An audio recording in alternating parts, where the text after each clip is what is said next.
everyone, my name is Chandan Singh and I'm your English trainer. दोस्तों, कई बार ऐसा होता है फ्रेंड्स कि अगर आप इंग्लिश न्यूज़पेपर पढ़ रहे हो या कोई इंग्लिश मैगजीन पढ़ रहे हो और उसमें कुछ ऐसे सेंटेंसेस आते हैं जैसे कि उसमें इज आर एम और उसके साथ वर्ब की थर्ड फॉर्म लगी हो, या वाज वर्ब और उसके साथ वर्ब की थर्ड फॉर्म लगी हो, या हैव बीन हैज बीन हो और वर्ब की थर्ड फॉर्म लगी हो, तो सामने वाला कंफ्यूज होता है कि इज आर एम के साथ थर्ड फॉर्म यहाँ तो आईएनजी लगना चाहिए। तो काफी कंफ्यूज होते हैं और कई बार उन्हें ऐसा लगता है कि यार शायद मिसप्रिंट हो गया होगा, कोई प्रॉब्लम न्यूज़पेपर में ही। सो गाइस, प्रॉब्लम न्यूज़पेपर में नहीं है, प्रॉब्लम आपके इंग्लिश नॉलेज में है फ्रेंड्स। क्योंकि अगर आपको इन हेल्पिंग वर्ब के साथ वर्ब की थर्ड फॉर्म दिखाई दे रही है तो वो पैसिव सेंटेंसेस है फ्रेंड्स। जी हाँ दोस्तों, आपने बचपन में 10th या 9th में एक्टिव पैसिव सीखा भी होगा, पढ़ा भी होगा उसके बारे में। तो गाइस, कभी भी जब हम कुछ अंग्रेजी हाई लेवल की जब बोलते हैं, स्टैंडर्ड में चले जाते हैं, न्यूज़पेपर की लैंग्वेज में जाते हैं, तो पैसिव बहुत ज्यादा यूज होने लगता है फ्रेंड्स। तो आइए देखते हैं कि पैसिव होता क्या है।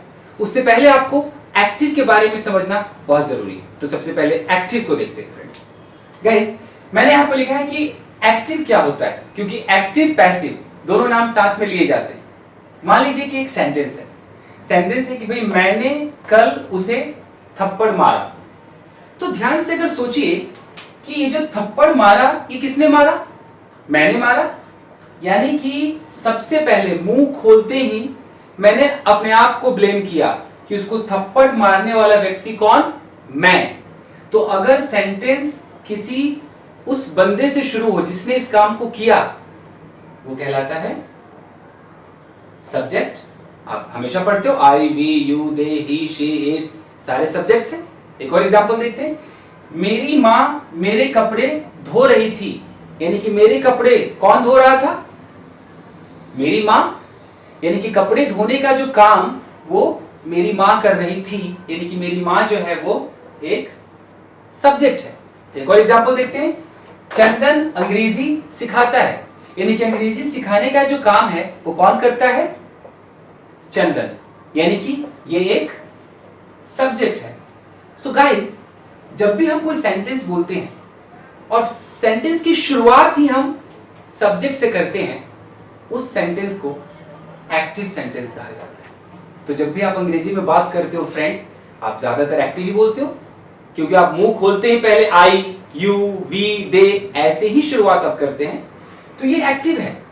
लेकिन कई बार ऐसी नौबत आ जाती है फ्रेंड्स कि हमें किसी का नाम दिखाने की जरूरत नहीं है, हमें सिर्फ वो काम दिखाना है। एग्जाम्पल के तौर पे मान लीजिए कि आप कहीं से गुजर रहे हैं और उस रोड के बगल में एक इंस्टीट्यूट है और उस इंस्टीट्यूट में आप देखते हैं कि रोज वहां कोई ना कोई अंग्रेजी मतलब वहां इंग्लिश क्लास होती है, कोई अंग्रेजी सिखाता है वहां पर। अब जब आप इंस्टीट्यूट से गुजर रहे हैं और आपने अपने दोस्त से कहा कि पता है इस कमरे में ना अंग्रेजी सिखाई जाती है, यानी कि आपको नहीं पता कि उस कमरे में अंग्रेजी कौन सिखाता है, और कोई भी सिखाता हो, आपको उसके नाम से फर्क नहीं पड़ता है, आपको मेन काम दिखाना है कि आखिर इस कमरे में होता क्या है। तो इस कमरे में अंग्रेजी सिखाई जाती है। चंदन सिखाता है या कुंदन सिखाता है, कोई फर्क नहीं पड़ता है। इट मीन्स कि जब भी हमें सिर्फ काम पर फोकस करना हो, कौन कर रहा है, राम, सोहन, कोई मतलब नहीं, तो ऐसे में गाइस हम पैसिव सेंटेंस का इस्तेमाल करते हैं। मैं आपको सेंटेंस लिखकर दिखाता हूं, समझाता हूं कि पैसिव क्या होता है। देखते हैं फ्रेंड्स। दोस्तों, अभी यहां पर मैंने हेडिंग लिखा है कि पैसिव क्या होता है। एक्टिव में आपने देखा कि सेंटेंस की शुरुआत सब्जेक्ट से होती थी कि आई, वी, यू, दे। अब जब पैसिव होता है उसमें हमें सिर्फ काम दिखाना है, करता कौन है कोई फर्क नहीं पड़ता है। जैसे एक सेंटेंस है, इस कमरे में अंग्रेजी सिखाई जाती है। अब इस कमरे में चंदन सिखाता है अंग्रेजी या कुंदन सिखाता है, डजंट मैटर। लोग क्या जानना चाहते हैं, यार यहाँ होता क्या है? तो भाई साहब यहाँ अंग्रेजी सिखाई जाती है। तो उस मुद्दे को हमें दिखाना है, उस काम को दिखाना है। तो इस तरह के सेंटेंसेस पैसिव कहलाते हैं। तो जब भी आप हाई लेवल में जाएंगे, अच्छे लेवल पे जब अंग्रेजी बोलेंगे और ऐसी नौबत आ जाएगी, तो वहां पर क्या फर्क पड़ता है कि कौन सिखाता है? आप किसी कंपनी में काम करते हैं और वहां पर कंपनी में सॉफ्टवेयर बनाए जाते हैं, क्या फर्क पड़ता है कि सॉफ्टवेयर चिंटू बनाता है या पिंटू बनाता है? मेन काम क्या है? सॉफ्टवेयर बनाए जाते हैं। जो दूसरा बंदा उस कंपनी में आ रहा है वो क्या जानना चाह रहा है कि यहाँ कौन सा काम होता है, सॉफ्टवेयर बनाने का काम होता है। तो कहीं पर समोसे बेचे जाते हैं, कहीं सॉफ्टवेयर बनाए जाते हैं, कहीं अंग्रेजी सिखाई जाती है, कहीं पर कराटा सिखाया जाता है। तो जो भी किया जाता है, कौन करता है डजंट मैटर, वो जो काम है फ्रेंड्स वो है आपका पैसिव। याद रखिएगा वही है पैसिव। तो इस सेंटेंस को देखिए, इस कमरे में अंग्रेजी सिखाई जाती है। इट मींस कौन सिखाता है, कहीं लिखा हुआ है नहीं, ये पैसिव है। आप पैसिव को पहचानना सीखिए फ्रेंड्स। मेरे कपड़े धोए जा रहे हैं, मेरे कपड़े धुल रहे हैं, मैं नहीं धो रहा हूं, मेरे कपड़े धुल रहे हैं। कोई तो धो रहा होगा, कौन धो रहा है फर्क नहीं पड़ता, लेकिन कपड़े तो धुल रहे हैं ना, काम तो हो रहा है। तो अगर उस काम को दिखाना है मतलब कि ये पैसिव सेंटेंस है। इसके लिए जो रूल होगा वो बिल्कुल अलग होगा। एक और एग्जांपल, कल एक बच्चे को किडनैप कर लिया गया, यानी कि कहीं से कोई बच्चा अगवा हो गया। किसने किया पता नहीं, बट क्या घटना घटी, बच्चा अगवा हुआ। तो गाइस आप समझ गए होंगे कि जब भी सिर्फ काम को दिखाना है कि ये काम हो गया या उसके साथ कुछ भी कर दिया गया, किसने किया पता नहीं, तो उस काम के लिए जो हम सेंटेंस यूज करेंगे वो पैसिव सेंटेंस कहलाएगा। उसका स्ट्रक्चर अलग होगा फ्रेंड्स। आई होप कि आप समझ चुके होंगे। तो मैं आपको बता दूं कि जब भी हम पैसिव की शुरुआत करते हैं तो सब्जेक्ट से नहीं, ऑब्जेक्ट से, यानी कि उस काम से शुरुआत करते हैं। तो आइए देखते हैं कि टेंस में कितने पैसिव होते हैं और आज हम कौन सा पैसिव उठाते हैं फ्रेंड्स। सो फ्रेंड्स, सबसे पहले देखते हैं कि टेंस में कितने पैसिव होते हैं। दोस्तों, अगर आप पूरे टेंस को देखो, प्रेजेंट टेंस, पास्ट टेंस और फ्यूचर टेंस, इन तीनों टेंस को मिलाकर टोटल 12 स्टेप्स कहलाते हैं। टोटल 12 आपके टेंस होते हैं। हर एक टेंस में 4 आइटम होते हैं। तो आपके पास 3 टेंसेस हैं, तो 4, 4 और 4, टोटल 12 आपके टेंसेस हो गए। अब इन 12 टेंसेस में जो पैसिव की सिचुएशन आती है वो सिर्फ 8 जगहों पर आती है, यानी कि पूरा आपको 8 तरीके के पैसिव टेंस में सीखने हैं। तो जिसमें से जो हम पहला आज पैसिव सीखने जा रहे हैं फ्रेंड्स, उसका नाम है प्रेजेंट इंडेफिनिट का पैसिव। जो भी आपका प्रेजेंट इंडेफिनिट टेंस है, जो आपने हिंदी पहचान ता है, ती है, आपने खूब पढ़ा होगा बचपन में, आज हम उसका पैसिव वर्जन देखेंगे कि क्या होता है। जैसे सबसे पहले तो यूज देखिए। प्रेजेंट इंडेफिनिट का इस्तेमाल तब करेंगे जब कोई काम रूटीन एक्टिविटीज में दिखाई जाती है। रूटीन मतलब कि होता ही होता है। जैसे कि इस कमरे में अंग्रेजी सिखाई जाती है, मतलब ये रूटीन है जी, अंग्रेजी यहाँ सिखाई जाती है, चाहे हफ्ते में 2 दिन सिखाई जाए या 5 दिन सिखाई जाए। उस दुकान में समोसे बेचे जाते हैं, मतलब समोसे बिकते हैं जी, एक रूटीन है। या यूं समझो कि मुझे हर साल नौकरी से निकाल दिया जाता है, मतलब एक रूटीन है, हर साल मुझे निकाला जाता है। तो ये जो चीजें जो होती हैं वो रूटीन एक्टिविटीज है, और वो कौन सा टेंस कहलाता है, प्रेजेंट इंडेफिनिट। हम इसका पैसिव सीख रहे हैं। जैसे एक सेंटेंस है कि मेरे कपड़े हर संडे धोए जाते हैं। तो कैसे पहचानेंगे ये पैसिव है। सबसे पहले तो इसमें देखिए कि धोने वाले का नाम दिखाई दे रहा है। आप सेंटेंस में पूछिए कि भाई मेरे कपड़े धोए जाते हैं, कौन धोता है, कौन धोता है, कहीं दिख रहा है, कहीं नहीं दिख रहा है। इट मींस कि अगर नहीं दिख रहा है तो करने वाला छुपा हुआ है, सिर्फ काम दिख रहा है, इट मींस कि सेंटेंस पैसिव है। ओके, देन कि ये प्रेजेंट इंडेफिनिट है या नहीं, ये कैसे पता चलेगा। तो आप देखिए इसमें समाप्ति होगी आ जाता है, जैसे कि उसे यहां बुलाया जाता है, खाना पकाया जाता है, आ जाता है, लास्ट में ये अगर आ जाए तो आप समझ लेना कि प्रेजेंट इंडेफिनिट का पैसिव है।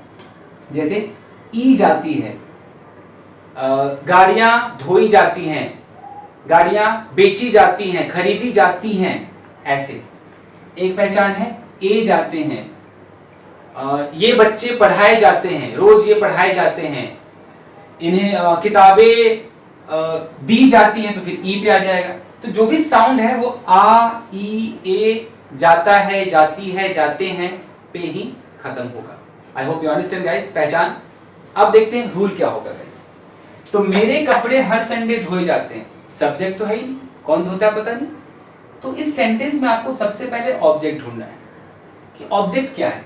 ऑब्जेक्ट है मेरे कपड़े, ऑब्जेक्ट वही कपड़े ही धुल रहे, तो सबसे पहले आपको ऑब्जेक्ट उठाना है। फिर देखना है कि अगर वो एक आइटम है तो इज लगाइए, अगर वो अपने बारे में बात हो रही है तो एम भी लगा सकते हैं, अगर एक से ज्यादा आइटम है तो आप आर का इस्तेमाल कीजिए, उसके बाद वर्ब की थर्ड फॉर्म लगाइए। हमेशा पैसिव में वर्ब की थर्ड फॉर्म का इस्तेमाल होगा गाइस, यानी कि अगर वॉश है तो वॉश्ड, अगर प्ले है तो प्लेड, ईट है तो ईटन, कुक है तो कुक्ड, वर्ब की थर्ड फॉर्म का आपको इस्तेमाल करना होगा। उसके बाद कई बार ऐसा होता है हम चाहें तो सब्जेक्ट को लास्ट में दिखा सकते हैं कि मेरे कपड़े हर संडे धोए जाते हैं मेरी माँ के द्वारा। तो अगर ऐसे आ जाए फलाने के द्वारा, तो उसका भी उपाय है, आप बाई लगाइए, वो द्वारा, और जिस बंदे के द्वारा है उस बंदे का यहाँ पर जिक्र कर सकते हैं, ये ऑप्शनल है। जब आप प्रैक्टिकल लाइफ में आएंगे तो आपको ज्यादा बाई दिखाई नहीं देगा, आपको सिर्फ दिखाई देगा कि कल गाजियाबाद से एक लड़की उठा ली गई, कहानी खत्म। किसके द्वारा वो अभी मेंशन नहीं है, आप सिर्फ वहां ध्यान दीजिए कि ये काम हो गया। सो गाइस, बाई आपको किताबों में दिखाई देगा। अभी कोई भी चैप्टर आप पैसिव का निकालेंगे उसमें हमेशा राम आम खाता है और आम राम के द्वारा खाया जाता है, आपको द्वारा ही दिखाई देगा। तो जब आप प्रैक्टिकल लाइफ में आइए, इसलिए मैंने आपको बोला है कि बाई जब लगे कि दिखाना है तो, ना लगे मत दिखाइए। तो आइए इसे बनाकर देखते हैं फ्रेंड्स। मेरे कपड़े हर संडे धोए जाते हैं, मेरे कपड़े, इसकी इंग्लिश क्या होगी? My clothes. अब देखिए क्लोथ्स है, ज्यादा है, तो इसके साथ क्या सूट करेगा? आर, तो आप यहां पर लगाइए आर, माई क्लोथ्स आर। फिर वर्ब क्या है? धोना, तो धोने की थर्ड फॉर्म, धोने की इंग्लिश वॉश, और वॉश का थर्ड फॉर्म वॉश्ड, तो आप यहां पर लिखिए washed. My clothes are washed हर संडे, मतलब एवरी संडे, यहां लिखिए आप every Sunday. My clothes are washed every Sunday, मेरे कपड़े हर संडे धोए जाते हैं। जब आप ये सेंटेंस बोलेंगे तो सामने वाले को पता चल गया कि भैया आपके कपड़े हर संडे धुलते हैं। अब कौन धोता है, क्या मतलब है उसे? तो यहां पर हमें लगा कि हमें सिर्फ काम दिखाना है, मतलब हमें पैसिव टेंस का इस्तेमाल करना है। गाइस, लाइफ में ऐसे कई सिचुएशंस आते हैं जहां पर आपको पैसिव का इस्तेमाल करना ही होगा फ्रेंड्स। सो गाइस, और भी मैं आपको एग्जांपल्स दिखाता हूं। देखिए, मान लीजिए एक सेंटेंस है और आपने बोला कि मुझे हर रोज पीटा जाता है। तो सबसे पहले आप देखिए कि पैसिव है या नहीं है। मुझे हर रोज पीटा जाता है, मुझे कौन पीटता है? क्या पीटने वाले का नाम यहां दिखाई दे रहा है? नहीं दे रहा है गाइस। इट मींस कि ये पैसिव है। मुझे पीटा जाता है मतलब मैं तो मार खाता हूं, मुझे कोई तो पीटता होगा, वो पता नहीं जी, बट मैं मार खाता हूं। इट मींस कि ये पैसिव है। ऊपर से कौन सा टेंस है? प्रेजेंट इंडेफिनिट है या नहीं? तो इसकी पहचान यहां से होगी। पीटा जाता है, आ जाता है, मारा जाता है, आ जाता है, लास्ट में साउंड आना चाहिए। तो इसे कैसे बनाना है? ऑब्जेक्ट। ये जो मुझे है ये एक ऑब्जेक्ट है, तो इसे हम मी करके नहीं आई करके दिखाएंगे फ्रेंड्स। आई, और आई के साथ हम क्या लगाएंगे? एम।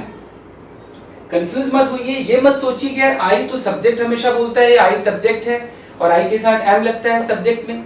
यहां पर गाइस सब्जेक्ट ये नहीं है, सब्जेक्ट वो है जो मुझे मारता है, ये तो मैं मार खा रहा हूं, तो ये यहां पर ऑब्जेक्ट का काम कर रहा है फ्रेंड्स। आई एम, फिर है पीटा जाता है, पीटने की इंग्लिश बीट होती है, थर्ड फॉर्म बीटन, तो आई एम बीटन हर रोज, हर रोज मतलब डेली, तो आप लगाइए daily. I am beaten daily. ये नहीं सोचना है कि ये तो सेंटेंस गलत लग रहा है, आई एम बीटिंग सुना था, आई एम बीटन नहीं सुना था। तो गाइज आप सुनना शुरू कर दीजिए क्योंकि ये पैसिव है, ऐसा ही होता है फ्रेंड्स। अगर एक सेंटेंस बोलना हो कि मुझे हमेशा गालियां दी जाती हैं, तो गालियां किसे दी जाती हैं? मुझे दी जाती हैं। तो फिर आप बोलेंगे आई एम एब्यूज्ड, आई एम एब्यूज्ड। किताबों में जब आप देखते हैं फ्रेंड्स तो हमेशा उसमें बाई लगा होता है, तो आपको लगता है बाई है मतलब ये पैसिव है, लेकिन जब आप आम जिंदगी में आते हैं, प्रैक्टिकल लाइफ में आते हैं, तो बाई कभी कभी आपको दिखाई देगा। हमेशा आपको ऐसी सिचुएशन नजर आएंगी जहां पर बाई नहीं होगा, सिर्फ सेंटेंस होगा, is are am was were कहीं भी और वर्ब की थर्ड फॉर्म लगी होगी और आप कंफ्यूज हो जाएंगे फ्रेंड्स। तो कभी भी अगर ऐसा सेंटेंस आ जाए कि इस कमरे में अंग्रेजी सिखाई जाती है और लिखा हो कि English is taught in this room, तो समझ जाइए कि ये पैसिव है गाइस। तो गाइस इस वीडियो में मैं आपको सिर्फ पैसिव के बारे में मैंने आपको बताया, फिर प्रेजेंट इंडेफिनिट को मैंने एक्सप्लेन किया। अगले वीडियो में इसी प्रेजेंट इंडेफिनिट में मैं नेगेटिव पार्ट और इंटेरोगेटिव पार्ट के ऊपर स्ट्रक्चर बताऊंगा और सेंटेंसेस बनाकर दिखाऊंगा गाइस।